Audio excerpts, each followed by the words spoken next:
Who was the biggest asshole you ever met? A guy that lives a few miles away from me. I was probably 9. Riding my bike on the road, very rural. Anyways, my chain broke. So I walked back to my house to get my dad to help me fix it. Come back. Cannot find the bike. We walked up and down the road for so long thinking we missed it. Sometime later, walking or on a scooter or something, I then found my bike in the back of this guy's truck. I walked up to the door to let him know I was taking it. Long story short, he played finders keepers, berated me for being so loose with my possessions, and then showed me his gun. Eventually, my dad came and got it. Hate that guy. My current stepdad, hands down. Dude is awful. Regularly initiated screaming matches with my mom. I almost punched the smirk off his face one night when he just kept calling my mom a whore over and over. I moved out the next day because I realized I was right on the cusp of actually murdering the guy. I'm not sure how to describe it, but when you live with someone that awful for so long, it breaks down all your mental barriers and tickles some primal part of your brain where you just imagine what it might be like and how good it might feel to physically hurt them. I know that makes me sound like a psycho, but you just don't know until you've lived with someone like that. The screaming, the name calling, there was never a single trip out to dinner, to a relative's house, etc. that didn't end with him picking some kind of fight with anyone or everyone else in the family, especially my mom. Every weekend like clockwork he would start a fight. He also drove home from their club nights drunk many times. Such an awful person that his biological children refused to have anything to do with him for years. And on top of being the most vile, evil person I know, somehow he has managed to outlive so many other people in my life that were 300% better, kinder people than him. It's like he survives on pure spite or something. Meanwhile, my grandfather, an all-around good dude who did a lot of charity work, set up a scholarship at a college in the town he lived in, etc., randomly got smacked with bad cancer and died within 2 months of the diagnosis. So on top of this guy being a massive shit, he's also a constant reminder that the universe is unfair. That said, he is now living the life he deserves. His life of bad habits, chain smoking, drinking, no exercise, etc. has caught up to him and he's pretty much an invalid stuck on a couch. He can barely walk 2 paces without getting winded or falling down.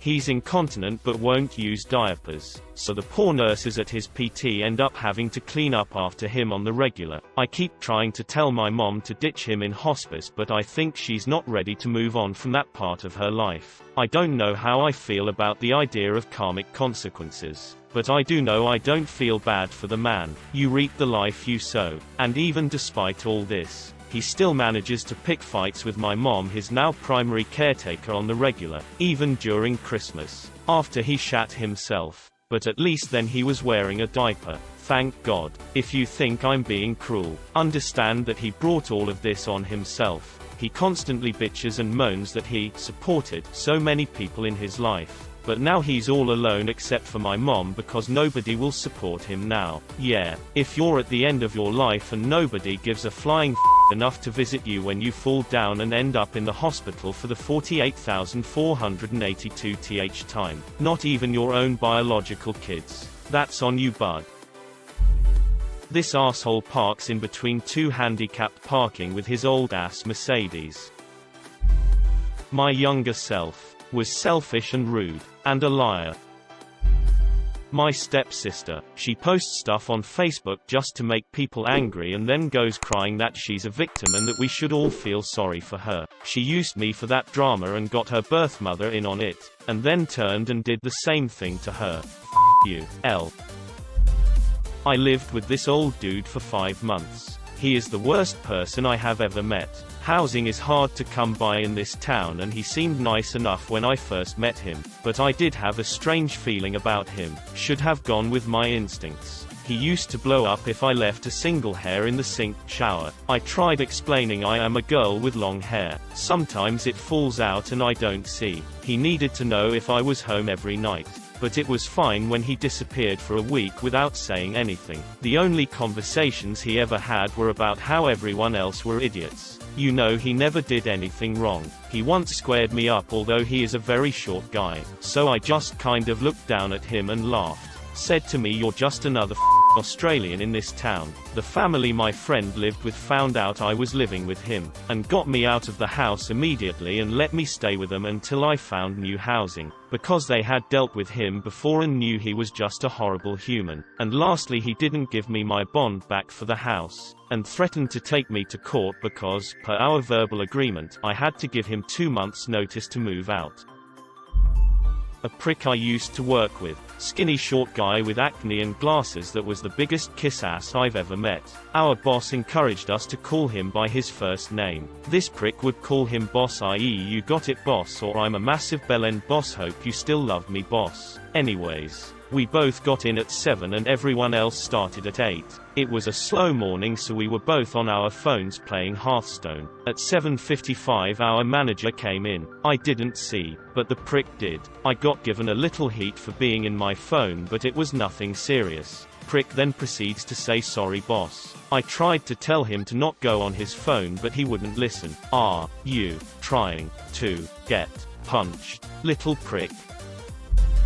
My current boss. He is an old, rich, divorcee who takes pleasure out of insulting his employees. I unfortunately found myself in a situation where it appeared I was at fault, yet I hadn't done anything wrong. And after yelling at me, he said, "You have a long life ahead of you, along with a lot of failure." He's called other employees animals, stupid, and once told a worker to kill himself. I can't wait for the day where he suffers a heart attack and drops dead. I went to school with this guy, and almost every day he would sneak into the girls' locker room. One day we told a teacher, and instead of him admitting it, he blamed me and my friends. The authorities were contacted, and every girl in the locker room had to testify against someone to the cops. I don't know how many years he got, but I hope he's still rotting. One of my friends looked him up online. Apparently he molested some of the girls, so he has a long time in prison. Didn't catch the exact amount. My mom's abusive boyfriend we lived with for 2 years. Guy was one of those fake pillar of the community pricks in public, but behind closed doors he was a monster. He finally got his comeuppance when my mom didn't call the police during one of his tirades, but instead called the pastor of his church, who happened to show up minutes later. His social standing was and we moved out right away. Scarred but still alive. That guy. I never met this idiot. But after my cousin died in a car accident where he was next to the driver survived, and came to my uncle's house few days afterwards and asked for cousin's guitar, since he won't need it anymore. Nicholas. Best friends for the whole of my high school life. He continuously stressed how he was worried I would abandon him and find a new friend group at the new high school for the last year of school. I promised him it wouldn't happen. Come grade 12, we hang for about a week before he finds himself a friend group. He begs me to sit with them and I do. They're all male and I, a female, feel as I don't fit in at all. They mock me and ask why I'm there, and Nicholas never stood up for me. 2 weeks of that and I befriended his twin sister who had just moved down from another town. Her and I hit it off. We are now sitting buddies. Nicholas spreads rumors that should never be burdened upon to a teenage girl. I can't handle it myself and police get involved. School recommended it, since they failed to suppressing his tall tales. I believe he made the rumors because he was jealous. It upset me. Years later I still only have one friend. A best friend, since the rumors made others avoid me. That friend is his twin sister. And oh boy does he hate it. She knows HES making rumors, since he was dumb enough to tell her the truth. You, Nick.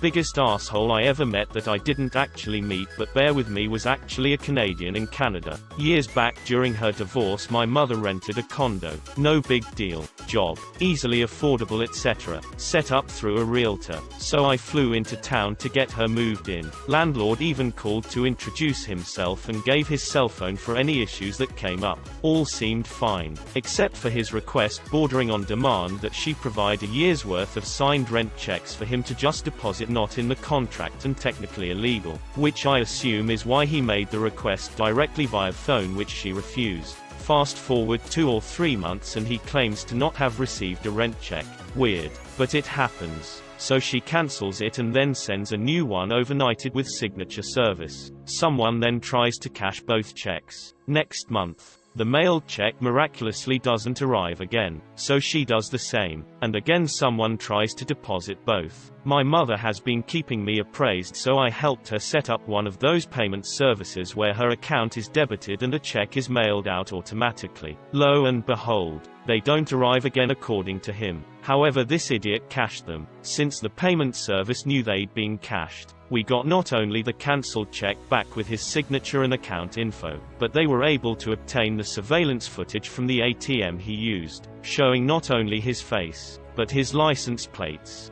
This goes on for months with him claiming the money is owed and threatening eviction and all this nonsense, despite us getting a cancelled check along with his ugly mug each month. My mother, being tough as nails, just ignored him and started looking for a new place, assuming he was bluffing and not that stupid. OCONTRAIRE mon frère. My mother gets served with an eviction for non-payment and attorney's fees. We hatched a diabolical plot to let him hang himself. He had filed an affidavit claiming all this unpaid rent without knowing we had irrefutable proof he was lying. I had an attorney all lined up, but we held off on his notice of appearance until literally 10 minutes before the hearing. His shithead attorney tried to get a continuance upon realizing my mother wasn't pro-se, which makes me think he was in on the scam. It took the judge all of 5 minutes to go through the pleadings, strike his affidavit, and refer the matter to the state attorney's office. To cut a long story short, he ended up being ordered pay my mother's legal fees and punitive damages, which the bastard welched on. Fortunately, my mother's attorney refused to let her pay a penny for his time. He was criminally charged with bank fraud, mail fraud, perjury, and some other stuff. Ended up being extradited from Canada and took a plea deal with fines and some prison time.